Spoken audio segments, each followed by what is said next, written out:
t'es bien préparé?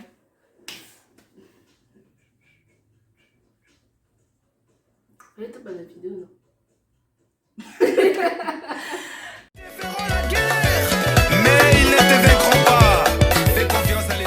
Bonjour tout le monde, moi c'est Lauriane Kibois, LK pour les connaisseurs. Donc aujourd'hui je reviens pour une nouvelle vidéo, toujours avec ma cousine Béline.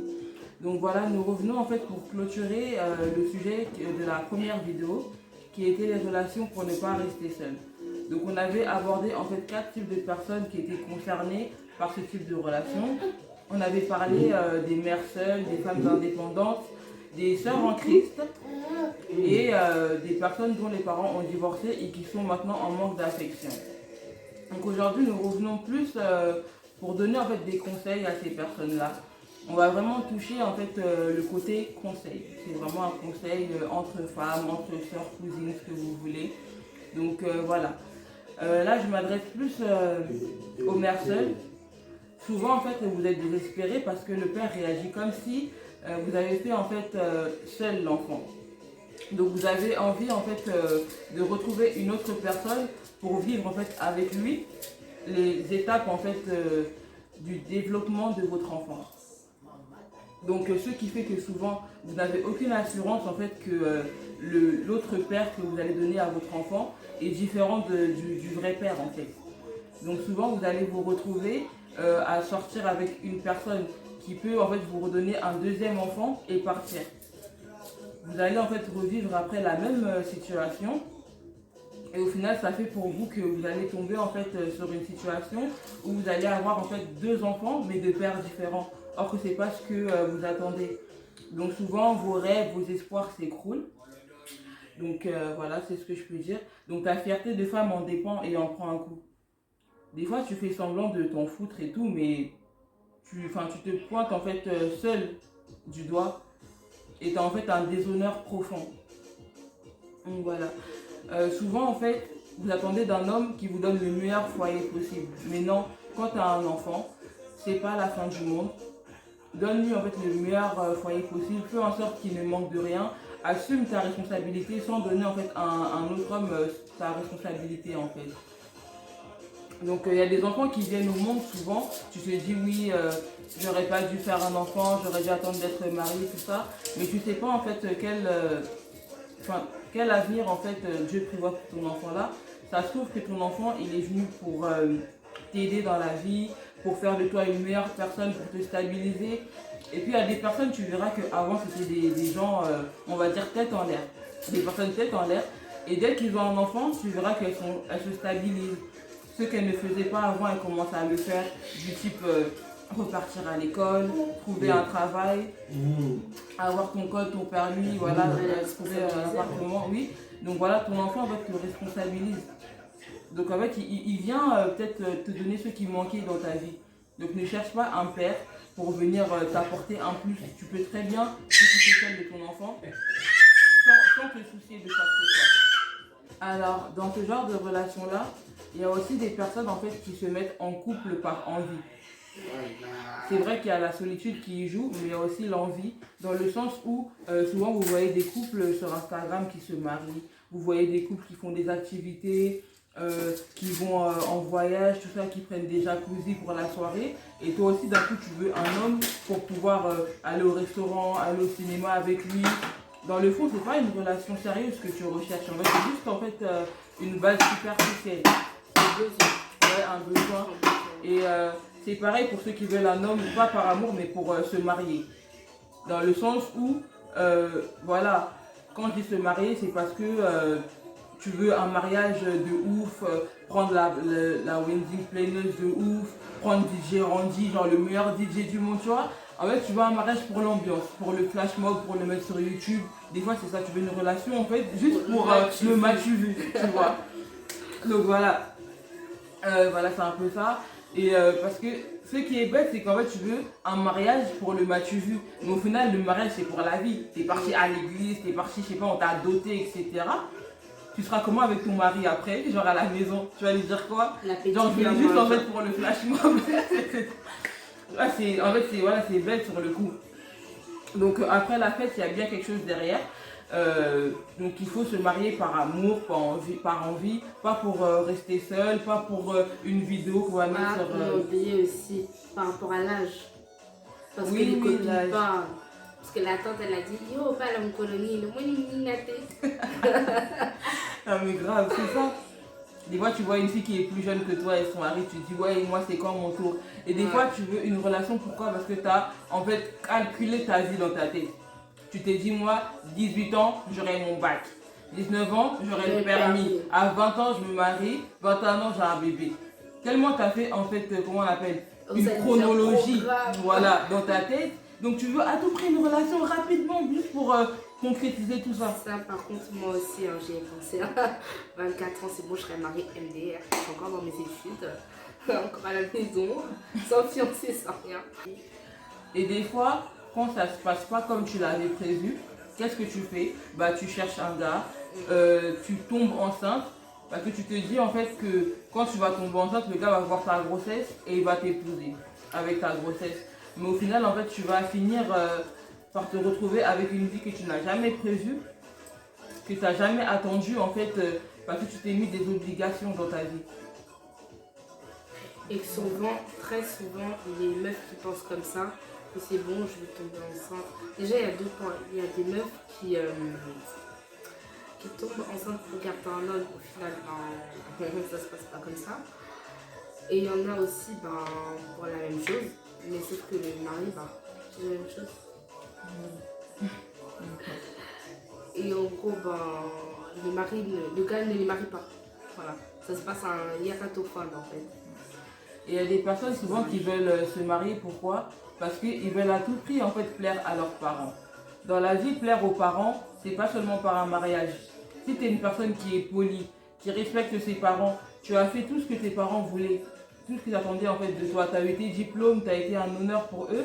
Tu vas pas en fait chercher à te marier juste pour qu'en fait tes parents disent « Eh, moi, Nanga, à Bali, genre elle a fait ma fierté. » Parce qu'au final, tu vas en fait te retrouver dans un mariage où tu souffres, où le gars il t'aime pas, il te va, il te trompe. Mais juste en fait tellement tu veux être la fierté de tes parents que genre tes parents disent que moi Nanga à Bala, tu vas en fait supporter des souffrances. Désolé, on a eu un petit souci avec le premier appareil, on a dû changer d'appareil. Et souvent, c'est pas ce que nos parents attendent de nous. Hein. Souvent, les personnes ne pensent pas comme Laura l'a dit. Ils pensent que non, on se marie en tout, on fait la fierté de nos parents. Non. Il y a des filles qui peuvent se marier, aller se marier et tout, mais qui ne font pas la fierté de leurs parents. C'est-à-dire qu'elle est impolie, elle ne sait pas faire à manger, elle ne sait pas faire le ménage. Donc ils savent déjà que leur fille, en fait, quand elle part au mariage, elle ne sait rien faire en fait. Elle va bientôt revenir. Du coup, c'est pas forcément ça qui fait la fierté des parents. En fait, c'est, comme Laura l'a dit, c'est l'obéissance, être poli, vraiment faire ce que les parents veulent que tu fasses, ce qu'ils ont prévu pour toi. Bon, c'est tout ce que j'avais à ajouter. Voilà, et moi ce que j'aimerais rajouter pour clôturer en fait ce sujet-là, voilà, donc il y a des personnes aussi qui se retrouvent en fait dans une situation, voilà, pour gérer la solitude. Des fois c'est les femmes mariées. Les femmes mariées pourquoi? Parce que en fait tu es marié, mais ton mari n'est jamais à la maison, il ne fait rien avec toi, tu t'ennuies. Et souvent en fait ce que tu fais, tellement en fait ton mari n'est pas présent, tu vas commencer à penser à ton ex, à une personne avec qui tu t'entendais bien, avec qui tu te sentais bien. Et ça te pousse en fait à déshonorer ton mariage, déshonorer ton mari. Et ça te pousse surtout à l'adultère. Dans le sens où tellement ton mari n'est pas là, tu vas recontacter une personne, passer du temps avec lui, au final tu vas tomber. Donc aussi, pour éviter en fait la solitude, je parlerai plus aux maris. Les maris, quand vous avez une femme, sortez avec elle. Faites en sorte qu'elle se sente en fait mariée. Parce que mariée, c'est pas seulement une alliance, c'est pas seulement le défilé qu'on a à la maison, la robe blanche qu'on a portée, c'est un suivi en fait. On doit se sentir mariée, se sentir femme. Parce que souvent vous poussez en fait les femmes à se sentir seules, à commettre l'adultère, à faire peut-être un enfant dehors. Après vous allez dire quoi? Ouais, genre en gros c'est une mauvaise femme, elle n'était pas fidèle. Des fois en fait à cause de votre comportement, vous poussez les gens à faire du mal. Donc voilà, c'est vraiment ça que je voulais dire. Donc on a terminé pour ce sujet-là. Donc maintenant, on va passer aux questions-réponses. Donc première question, es-tu en couple? Moi, ouais, j'ai quelqu'un. Depuis combien de temps? Depuis 8 mois. Et qu'espères-tu de cette relation-là? Ben, comme toute personne, hein, que ça parte loin, qu'on fasse des choses bien. Et en 8 mois, est-ce que tu seras prête à le quitter s'il fait quelque chose qui est contre tes principes?